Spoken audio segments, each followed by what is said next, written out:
Back to Mrinal recipes. आपण तर chicken lollipop नेहमीच खातो. सो आज आपण एक नवीन रेसिपी बघणार आहोत. आपण बनवणार आहोत प्रॉन्सचे लॉलीपॉप. त्यासाठी सगळ्यात आधी कोथिंबीर, 2 हिरव्या मिरच्या, 1 कांदा आणि त्यानंतर आपण ह्याच्यामध्ये प्रॉन्स, 1 वाटी प्रॉन्स इथे आहेत ते आपण ह्याच्यामध्ये ॲड केलेले आहेत आणि मिक्स करून घेणार आहोत. त्याला चांगला त्याचं एक बॅटर बनवून घ्यायचं आहे. थिक बॅटर हवं आहे आपल्याला. पण जर मिक्सरमध्ये व्यवस्थित ग्राइंड होत नसेल तर अगदी थोडंसं पाणी टाकायचं आहे. थोडंसं पाणी ॲड केल्यानंतर व्यवस्थित आपलं बॅटर रेडी झालेलं आहे. पण इथे तुम्ही बघू शकता थोडं लिक्विड झालेलं आहे. जसं आपल्याला पाहिजे होतं त्या कन्सिस्टन्सीमध्ये नव्हतं झालेलं. पण नंतर मी सांगेन तुम्हाला काय करायचं आहे. तर सगळ्यात आधी मीठ ह्याच्यामध्ये टाकलं होतं, मग हळद टाकली आहे, त्यानंतर जिरा पावडर ॲड करायची आहे. जिरा पावडर ॲड करून झाल्यानंतर आपण इथं धना पावडर ॲड केलेली आहे. थोडीशी काळी मिरी ॲड करायची आहे. त्यानंतर आपण लाल मिरची पावडर इथे अर्धा चमचाच टाकणार आहोत, कारण ऑलरेडी आपण हिरवी मिरची टाकलेली आहे. त्यानंतर 2 ते 3 मिनटं 2 ते 3 चमचे आपण ह्याच्यामध्ये कॉर्नफ्लोअर ॲड केलेला आहे. व्यवस्थित मिक्स करून घेणार आहे.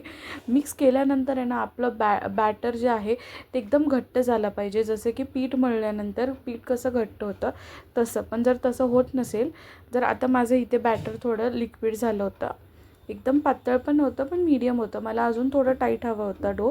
त्यासाठी मी ह्याच्यामध्ये ना ब्रेड क्रम्स ॲड केले होते. 2 ते 2.5 वाटी मी तरी ब्रेड क्रम्स ह्याच्यात ॲड केले होते. त्यानंतर असं बॅटर झालं. त्यानंतर मी हाताला थोडंसं तेल लावून घेतलं होतं. तेल लावल्यानंतर व्यवस्थित बॉल बनतात, हाताला चिटकत नाहीत. त्यानंतर बॉल बनवून झाल्यानंतर आपले जे प्रॉन्स आहेत त्याची टेल मी कापून ठेवली होती, तर ती टेल आपण ह्याच्यामध्ये टाकायची आहे. इझिली ते पिठाच्या आतमध्ये जातं, कारण की आपण जे बॅटर बनवलेलं आहे ते मऊ आहे, त्यामुळे ते टाकण्यास आपल्याला काही प्रॉब्लेम येत नाही. त्यानंतर सगळ्या साईडून व्यवस्थित प्रेस करून घ्यायचं आहे, जेणेकरून ती टेल आहे ती बाहेर येणार नाही. एक एक करून आपल्याला सगळे आपले जे प्रॉन्सचे लॉलीपॉप आहेत ते हाताने रेडी करून घ्यायचं आहे. मग त्यानंतर आपण ह्याला ब्रेड क्रम्समध्ये व्यवस्थित कोटिंग करून घेणार आहे. ब्रेड क्रम्समध्ये कोटिंग करून घेणार आहोत, कारण की बाहेरून ते मस्त असं क्रिस्पी बनतील त्यासाठी. तर आता कोटिंग करून झालेलं आहे इथे व्यवस्थित. असं एक एक करून आता सगळे लॉलीपॉप बनवून झालेले आहेत. लगेच आपण साईडला तवा ठेवणार आहे. पॅनमध्ये आपण तेल गरम करायला ठेवायचं आहे. व्यवस्थित तेल एकदम कडक गरम झाल्यानंतर आपण त्याच्यामध्ये एक एक करून आपले लॉलीपॉप टाकायचे आहेत.